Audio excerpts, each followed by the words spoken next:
Israel's first lunar spacecraft, and an experimental microsat for the U.S. Air Force Research Lab. Tonight's launch window is 32 minutes long. We're aiming for the top of that window. If we're unable to launch tonight, someone calls a hold. Our backup window opens up tomorrow night at 8:41 p.m. Eastern. We're currently at T-minus 10.5 minutes until launch. All systems are go currently at Cape Canaveral. My name is Jessie Anderson, and I'm a manufacturing engineer here at SpaceX. Right now, you're looking at a live view of Falcon 9 at Space Launch Complex 40 in Cape Canaveral, Florida, as it awaits its 8:45 p.m. Eastern Time launch. The two-stage Falcon 9 rocket stands 70 meters tall. That's greater than the wingspan of a 747 aircraft. The first stage, which is the bottom two-thirds of the vehicle, is the booster, which has 9 Merlin engines that do the bulk of the work to get Falcon 9 off the ground and up into the thinner parts of the Earth's atmosphere. Now, this will be the second time that we have flown a booster for the third time. And looking at the vehicle here, you can still see the soot from the previous flights. Today, we will be attempting to recover the first stage for the third time on our drone ship, Of Course I Still Love You, which is currently stationed about 350 nautical miles off the coast of Florida. This first stage will face some of the most challenging re-entry conditions to date, which will make this a tough one to bring back, but if we're successful tonight, this will be SpaceX's 34th successful landing. Now, above the first stage is the second stage right here, which has a single Merlin vacuum or MVAC engine, which ignites after the first stage separates. The second stage is what will bring the new Santara Sat-2 satellite to geostationary transfer orbit, or what we like to call GTO. And speaking of the satellite, it is safely enclosed inside of the 17-foot diameter payload fairing, which is this pointed cone at the very top of the vehicle. This protects the payload from aerothermal loads, heating, and contamination during ascent. But once we've reached the vacuum of space, we no longer need them, so we will jettison the fairing as the second stage continues on its journey to orbit. That's a quick look at the launch vehicle. Now let's check back in with Kate for the latest activity on the launch pad. Falcon 9 rolled out to the pad with the payload early this morning and went vertical around 6 a.m. local time. The chief engineer held a technical poll at T-minus 1 hour, and launch director held a propellant load and launch go, no-go poll at T-minus 38 minutes. Falcon 9 uses rocket-grade kerosene, which you might hear us call RP1, for its fuel, and liquid oxygen, or LOX, as the oxidizer. With fuel and oxidizer on hand, we need an ignition source to complete the fire triangle. For this, Falcon 9 uses TTEB, which you will see at T-minus 0 via the telltale green spark right before the rocket takes off. Currently, fuel is nearly fully loaded on stage 1, and it is completely full on stage 2. Liquid oxygen looks to be about 85% complete on stage 1 and about 50% complete on stage 2. Once all tanks are full, both stages will continue to be topped off with propellant load until T-minus 2 minutes to keep the temperatures as cold as possible.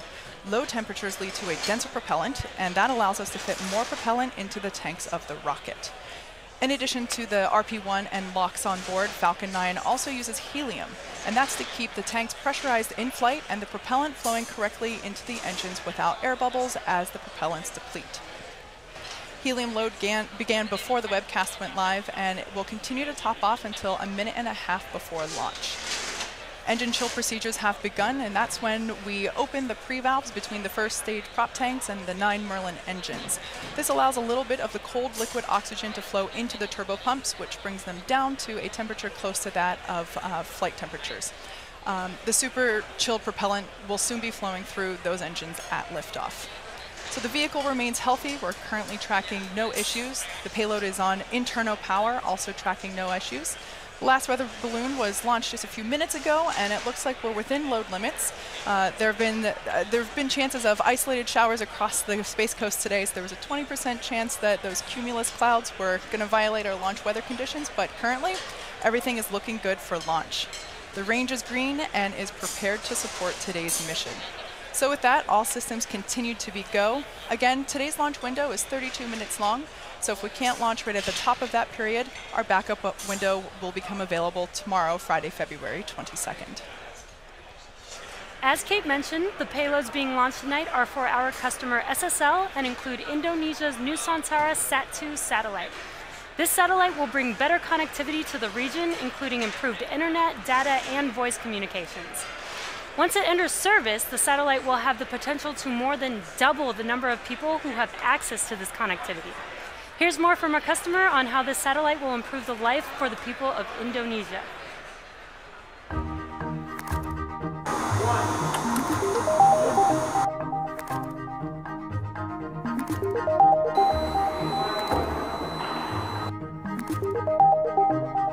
PSN-6 is a very important spacecraft to us. It will provide the first broadband capacity over Indonesia, and I guess the first one in our part of the world to do that.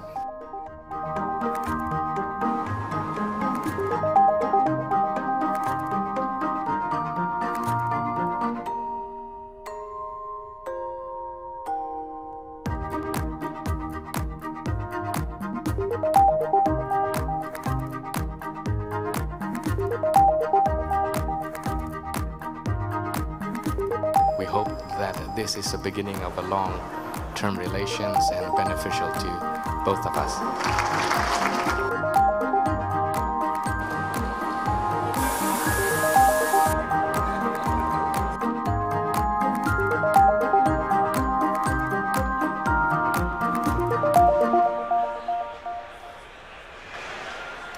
Also included in tonight's mission is Israel's first lunar lander for SpaceIL and Israel Aerospace Industries. This lander will be the world's first privately funded spacecraft to reach the moon. Its mission is to transmit photos and video of its new home and conduct tests of the environment. An interesting fact about this lander is that it will be using its own power to travel to the moon, which will take nearly 2 months. Now let's check in with Kate for our final status update before liftoff. We're currently at T-minus 3 minutes and 37 seconds from liftoff. Falcon 9 is now moving into the final stages of countdown. The first and second stages are both nearly fully loaded with 1 million pounds of kerosene fuel and liquid oxygen. The first stage should finish prop loading around T-minus 3 minutes and the second stage at T-minus 2 minutes. We're approaching T0, so let's listen in on the countdown net momentarily. Now, at the T-minus 60 seconds mark, be sure to listen for the call out that Falcon 9 is in startup. This means that the rocket's autonomous internal flight computers have taken over the launch countdown. The Nusantara Sat-2 payload continues to be healthy. The F9 team is tracking no issues on the rocket. Weather's looking good. Range is green. Let's listen in now.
Stage 2 launch load is closed down.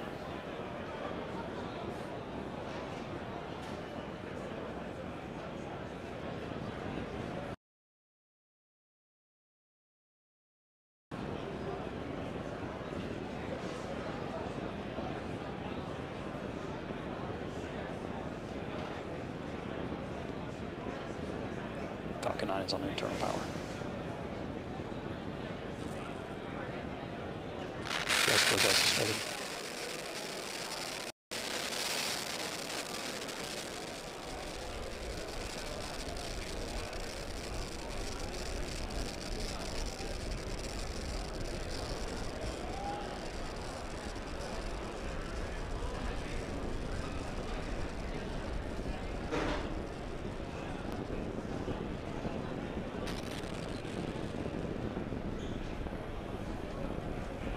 Falcon 9 is in startup.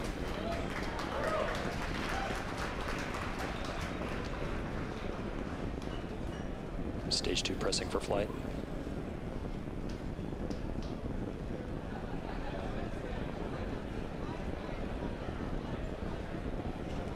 Go for launch.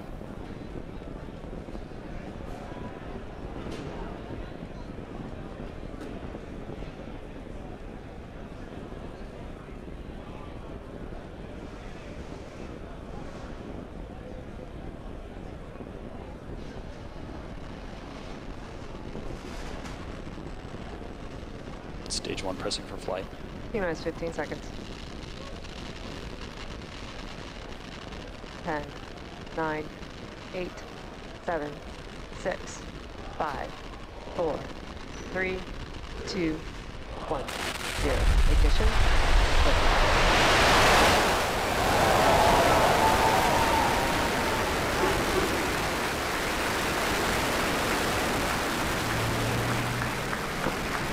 Vehicle is pitching downrange.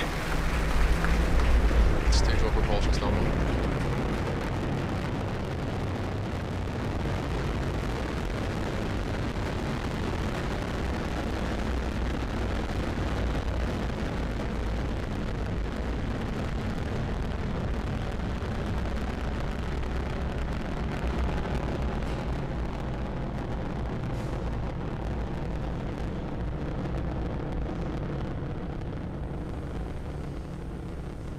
Allowing telemetry nominal. So at T plus 47 seconds into flight, everything is looking nominal.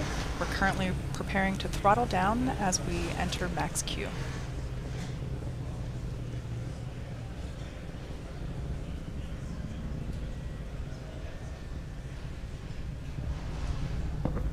Vehicle supersonic.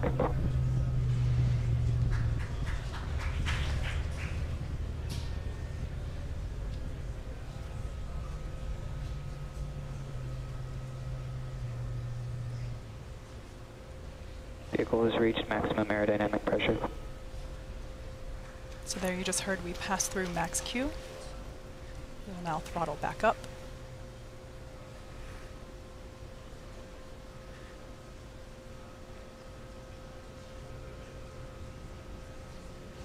MVAC engine chill. There you heard the call out for MVAC engine chill.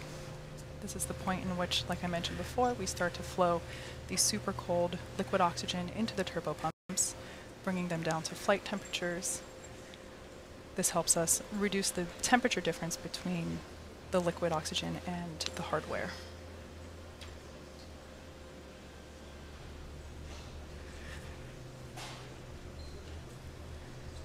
Everything looking good with stage 1 trajectory.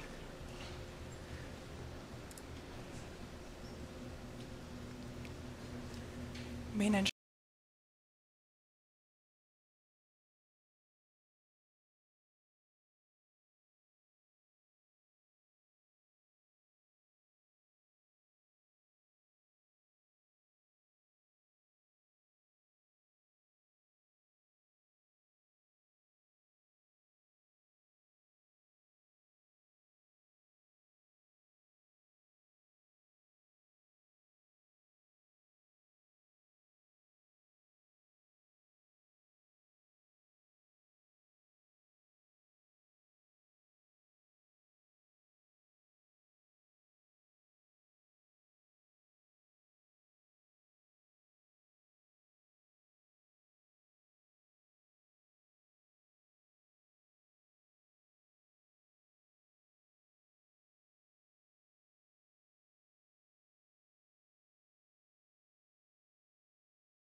Bermuda acquisition of signal.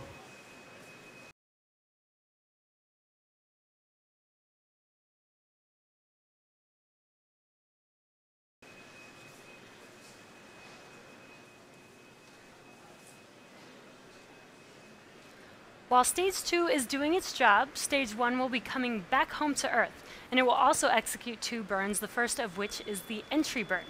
First stage is traveling at roughly 2,300 meters per second, and this 3-engine burn helps to slow the stage down. The second of the Stage 1 burns is called the landing burn. This is a single-engine burn that brings the vehicle speed down rapidly from about 250 meters per second all the way down to 2 meters per second in order to gently land on the drone ship. As I mentioned earlier, for this mission, first stage re-entry conditions are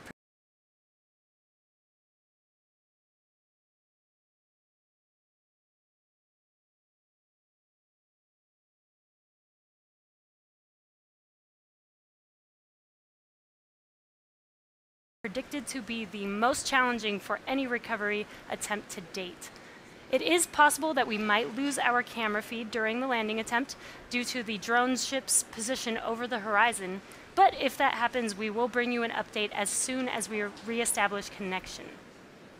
Stage 1 landing should occur about 25 seconds following second stage engine cutoff. The entry burn will be coming up here in about 2 minutes.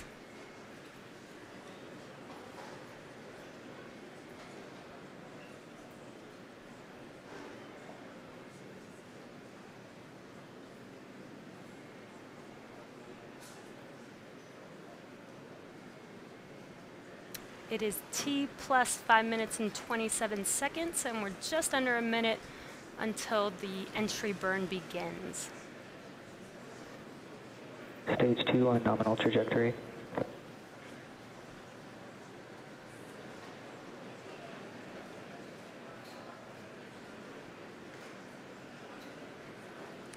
So on your left screen, you can see the first stage coming down, and you'll see a bright light when the entry burn begins there. We're just about 25 seconds away from entry burn. And you can also see on your right screen the second stage.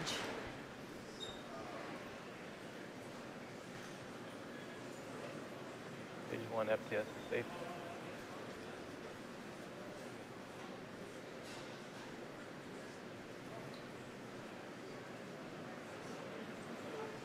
Stage 1 entry startup.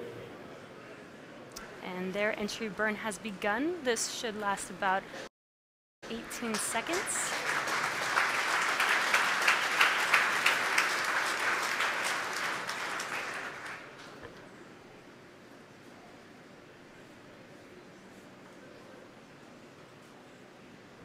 Stage 1 entry burn.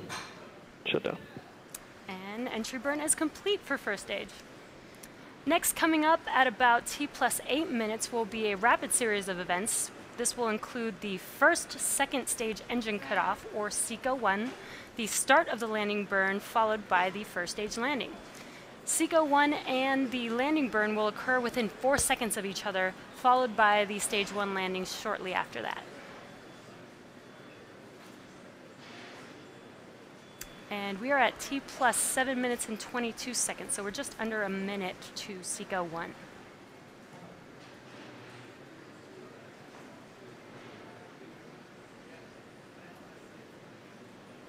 Terminal guidance.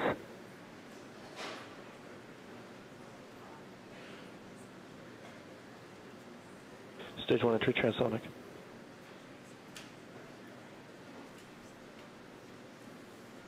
And that second stage engine is glowing bright there. When SECO-1 starts, that engine will turn off.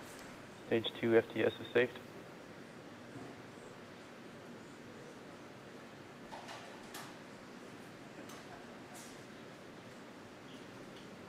Stage 1 landing startup.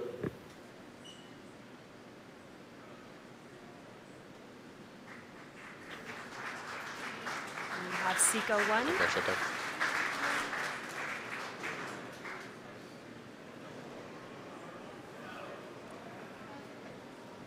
Stage 1 landing with deploy. It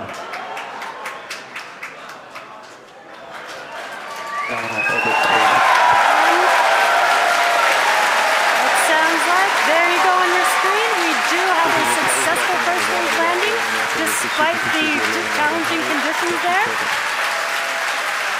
And we also got confirmation of stage 2 in good orbit. Now we are about to enter the coast phase, so we are going to take a quick break, but we will be leaving you with an animation that shows you where we are in the coast phase. We will be back at about T plus 26 minutes for second stage relight and the first deployment.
Welcome back to the webcast.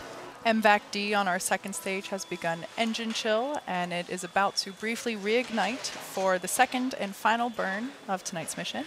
And then it will begin deployment of today's payloads. First will be Space IL, and then the new Centaurus Satu satellite.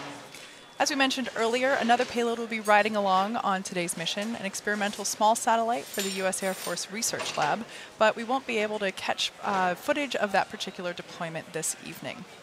We'll see a second engine start at T plus 27 minutes, and it'll be burning over Gabon for, oh, it's burning right now, there we go, lit. So you can see that gorgeous glow. It's burning over Gabon now for about a minute, and then we'll have second engine cutoff around T plus 28 minutes, 7 seconds.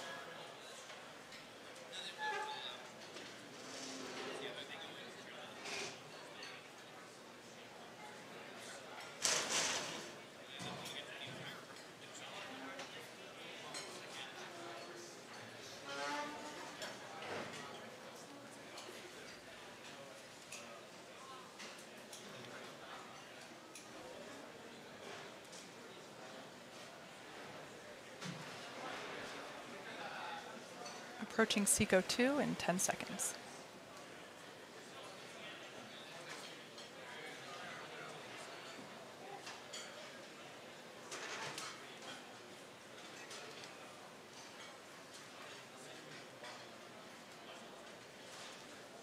MVAC shutdown. And confirmation of MVAC shutdown there as that red glow and confirmation that the MVAC shut down there as that red glow slowly begins to fade away. Now we're just going to wait till we have good orbit. And we just had confirmation that stage 2 is in a good orbit. So at this point, we'll be coasting for the next 5 minutes or so, and we will be back just after T plus 33 minutes.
We are coming up on our first deployment of the night, the SpaceIL lunar lander, in just about 10 seconds from now, 18 seconds from now.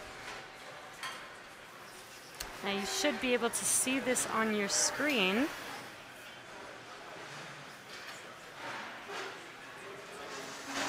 SpaceIL, spacecraft separation confirmed. And we've got confirmation of separation.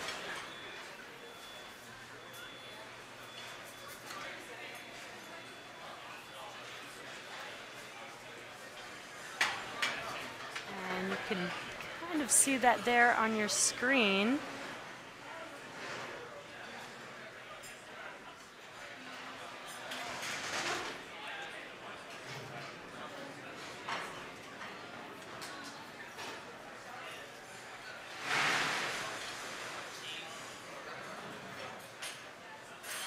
It's a little bit bright there because of the sun, so it's very difficult to see separation there, but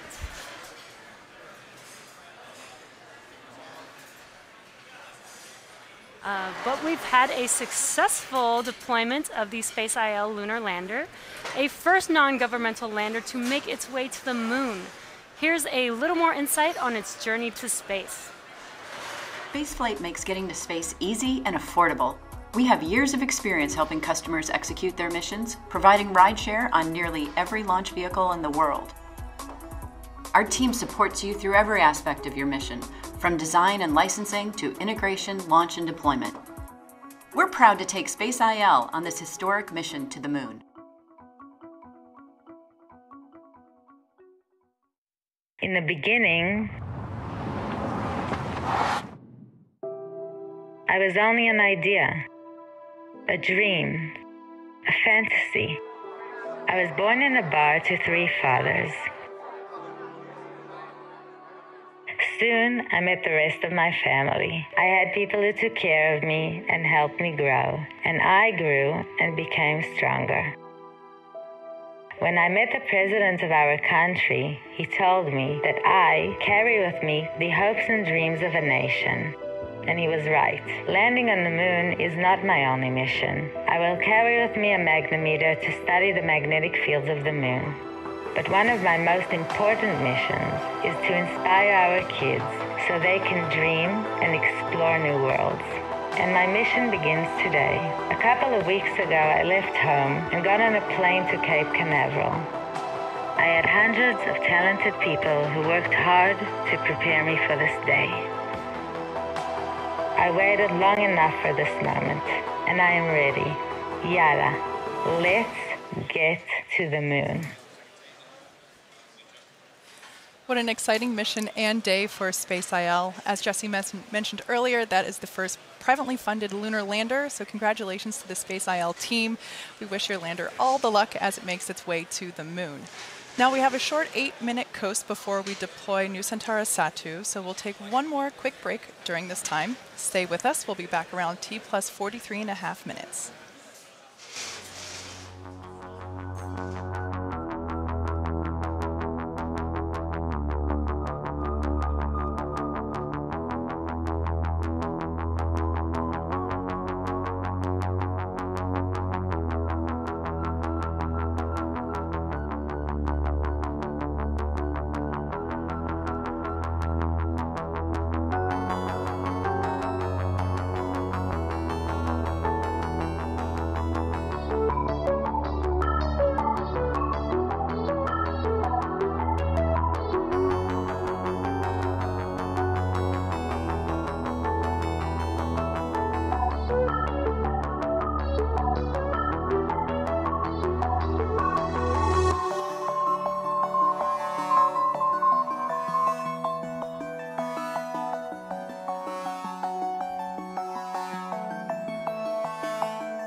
Welcome back to the webcast at T plus 43.5 minutes.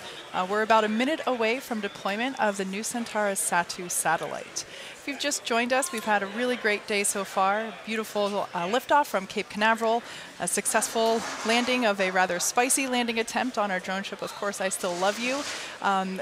Great deployment of the Space IL lunar lander just about a few minutes ago, and now we're just waiting for our our last deployment that we'll be able to see today, new Centaurus SAT-2. So that'll be coming up just in a few seconds.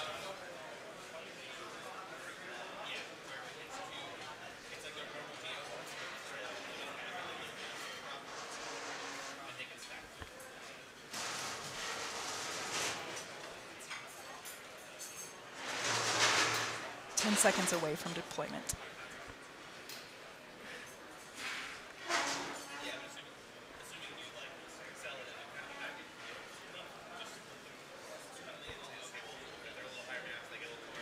And there you can see on your screen visual confirmation of deployment for the new Centaurus satellite.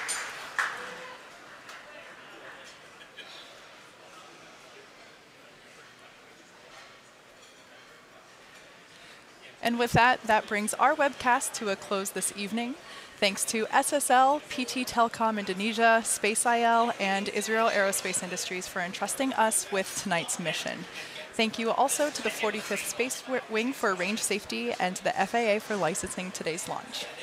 And we'd also like to thank all of you, our viewers, for tuning in tonight. Follow our website and social media platforms for updates on our next missions and milestones. Until next time, have a good night.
Starship will take over before the Falcon 9 reaches end of life. Dang. Fleet reaches end of life. That's nuts. I'm going to just... You guys are going to watch me tweet real quick here, guys. I want to know, second stage will be a dummy stage, right? Any preparations, or I don't know how to spell. You guys